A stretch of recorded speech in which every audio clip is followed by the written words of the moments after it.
बिस्मिल्लाहिर्रहमानिर्रहीम। अस्सलाम वालेकुम स्टूडेंट। आज हम बायो 9th क्लास की जो बायो है उसका लेक्चर नंबर 3 पढ़ेंगे, जिसके अंदर हमने शॉर्ट क्वेश्चन 11 to 15 पढ़ने हैं। So let's start this. Question number 11 है, कॉलोनियल ऑर्गेनाइजेशन की तारीफ करें और मिसाल दें। कॉलोनी का उसके जैसे कि मतलब से पता चल रहा है, कॉलोनी यानी जो ऐसे सेल जो कॉलोनी बनाकर रहते हो। कॉलोनियल ऑर्गेनाइजेशन में कई यूनिसेलुलर जानदार इकट्ठे रहते हैं, लेकिन इनके दरमियान किसी भी किस्म की तकसीम कार नहीं होती। कॉलोनी का हर यूनिसेलुलर जानदार अपनी ज़िंदगी खुद गुजारता है और अपनी ज़रूरियात के लिए वह कॉलोनी के दूसरे जानदारों पर इन्हिसार नहीं करता है। मिसाल के तौर पर वॉलवर्क्स पानी में रहने वाला सब्ज एल्गा है जिसमें कॉलोनियल ऑर्गेनाइजेशन होती है। अगर मैं जैसे कि अभी मैंने आपको बताया, कॉलोनियल का मतलब होता है कॉलोनी, यानी कि जैसे हम इंसान एक जगह पर कॉलोनी बनाकर रहते हैं, बिल्कुल इसी तरह जो यूनिसेलुलर जानदार हैं, यानी कि ऐसे जानदार जो एक सेल पर मुश्तमिल हों। हम जानते हैं कि दो तरह के होते हैं, एक यूनिसेलुलर होते हैं, कुछ मल्टी सेलुलर होते हैं। तो वो सिर्फ यूनिसेलुलर जानदार जो एक सेल पर मुश्तमिल होते हैं, जब वो इकट्ठे एक चीज जगह पर कॉलोनी बनाकर रहते हैं तो हम इसको कॉलोनियल ऑर्गेनाइजेशन कहते हैं। इनके दरमियान इनके ये तकसीम कार नहीं होती, कि ये नहीं है कि ये चीज़ इसकी आपस में ये एक दूसरे के साथ कम्युनिकेट नहीं कर सकते हैं। फॉर एग्जांपल अपनी अपनी हर कोई लाइफ खुद गुजार रहा होता है, दूसरे की लाइफ में वो इंटरफेयर नहीं करता, अपने ऊपर डिपेंडेंट होते हैं, किसी पर डिपेंडेंट नहीं होते। इसके अगर हम एग्जांपल देखें तो पानी के अंदर एक जो है वो वॉलवर्क्स, वो सब्ज कलर रंग का होता है, एल्गा पानी के अंदर मौजूद होता है, जो कि कॉलोनियल ऑर्गेनाइजेशन की एक बहुत बड़ी एग्जांपल। इसके अंदर जो यूनिसेलुलर जानदार हैं वो इकट्ठे रहते हैं कॉलोनी बनाकर। सवाल नंबर 12 है, बायोलॉजी की 3 बड़ी डिवीजन्स के नाम लिखे। बायोलॉजी के बारे में जब हमने स्टार्ट में पढ़ा था कि बायो जो है उस बायो का मतलब होता है जिसके अंदर हम इंसानी ज़िंदगी के बारे में पढ़ते हैं। तो इसकी बहुत सारी डिवीजन है, लेकिन इसकी जो 3 मेन डिवीजन हैं जिसमें हम बायोलॉजी को डिवाइड करते हैं वो कुछ ये हैं। पहली है जोलॉजी। इस डिवीजन में हम जानवरों का साइंसी इल्म हासिल किया जाता है, यानी कि इसके अंदर हम हैवानात के बारे में, जानवरों के बारे में हम जानते हैं, जानवर लिविंग ऑर्गेनिज्म हैं, उनके बारे में जो डिस्कस करते हैं, एवरीथिंग उनके बारे में जो भी हम पढ़ते हैं वो हम बायो की इस शाख के अंदर पढ़ते हैं, जिसे हम जोलॉजी कहते हैं।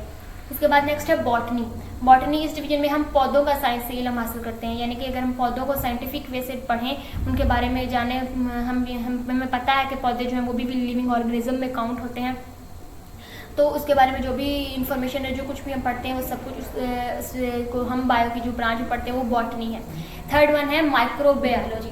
माइक्रो का मतलब होता है छोटा, बहुत छोटा, यानी कि हम कह सकते हैं जो बहुत ही ज़्यादा छोटे लिविंग ऑर्गेनिज्म हैं, जैसे कि बैक्टीरिया, वायरस वगैरह, उनको हम माइक्रो ऑर्गेनिजम्स कहते हैं, जो छोटे छोटे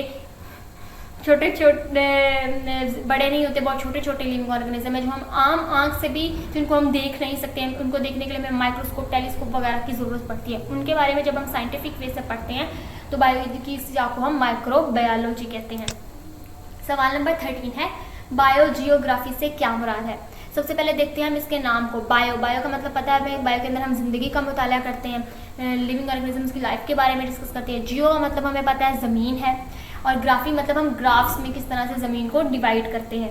तो बायोजियोग्राफी में ज़मीन के मुख्तलिफ हिस्सों में जानदारों की इकसाम की मौजूदगी और उनके फैलाव का मुताला किया जाता है। किसी इलाके के जोग्राफी ख़ास के इल्म का इतलाक़ करके उस इलाके में पाए जाने वाले मुख्तलिफ जानदारों की खसूसियात का तयन किया जाता है। मतलब बायोजियोग्राफी में हम पढ़ते हैं, यानी कि हमने हमारी जो ज़मीन है उसको हमने डिफरेंट हिस्सों में डिवाइड किया हुआ है। हर जगह का इन्वायरमेंट दूसरे से डिफरेंट है। वहाँ पे अगर हम आबो हवा के लिहाज से देखें या हम फूड के हवाले से देखें, हर चीज़ का जो है ना वो लेवल है ना वो हर जगह पे डिफरेंट किस्म का है। तो वहाँ पे जो रहने वाले जानदार हैं उनकी भी जो इकसाम है वो डिफरेंट ही होती हैं। फॉर एग्जांपल अगर ज़मीन का एक हिस्सा है उसके अंदर कुछ ऐसे जानदार पाए जाते हैं जो वहाँ के माहौल से मुताबिकत रखते हों, आबो हवा, टेम्परेचर, यानी कि अगर हम देखें सर्द इलाका, फॉर एग्जाम्पल सर्द इलाके की बात करें तो वहाँ पर जो रहने वाले जानवर होंगे या जानदार होंगे, जो लिविंग ऑर्गेनिज्म होंगे, उनका जो बॉडी टेम्परेचर है वो वहाँ के जगह से सूटेबल होगा, वो वहाँ पर आसानी से रह सकते हैं। अगर हम उन्हीं जानवरों को किसी गर्म इलाके में ले आए, मैदानी इलाकों में, तो वो वहाँ पर सर्वाइव नहीं कर पाएंगे। क्यों? क्योंकि उनकी जो मेंटेलिटी वो सारी जो है वो गड़बड़ हो जाएगी, क्योंकि वो उस जगह पर सर्वाइव ही नहीं कर पाएंगे।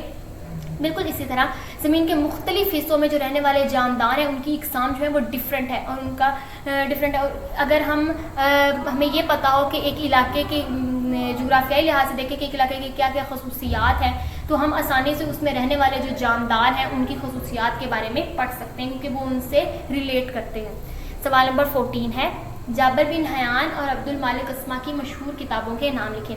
बहुत सारे मुस्लिम साइंटिस्ट हैं जिन्होंने साइंस में एक तहलका मचा दिया था, लेकिन अब वो बहुत पुराने और मशहूर साइंटिस्ट हैं, जिनमें एक जाबिर बिन हयान है और एक अब्दुल मलिक अस्मा है। तो जाबिर बिन हयान ने बहुत सारी मशहूर किताबें लिखी हैं, जिनमें अगर हम चंद का जिक्र करें तो उन्होंने पौधों और जानवरों पर कई किताबें लिखी हैं। उनकी जो मशहूर किताब है वो अल-नबातात है। अल-नबातात जिनके उन्होंने जो पौधों वगैरह पर लिखी है उस किताब को अल-नबातात कहते हैं, और जिन्होंने जानवरों पर बुक लिखी है वो उसका नाम अल-हैवान है।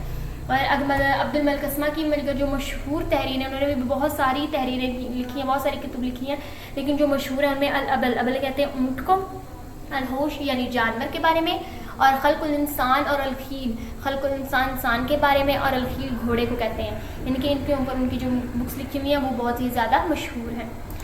क्वेश्चन नंबर 15 है, पौधे के वेजिटेटिव ऑर्गन्स के नाम लिखें। ऐसे ऑर्गन्स जो सेक्सुअल रिप्रोडक्शन में हिस्सा नहीं लेते पौधे के वेजिटेटिव ऑर्गन्स कहलाते हैं। मिसाल के तौर पर जड़, तना, शाखें और पत्ते पौधे के वेजिटेटिव ऑर्गन्स हैं।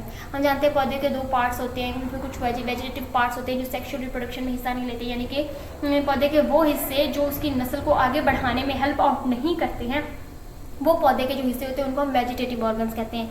उनमें जो पौधे की जड़ है, तना है, शाखें और पत्ते वगैरह इसमें आ जाते हैं। थैंक यू स्टूडेंट्स एंड अल्लाह हाफिज़।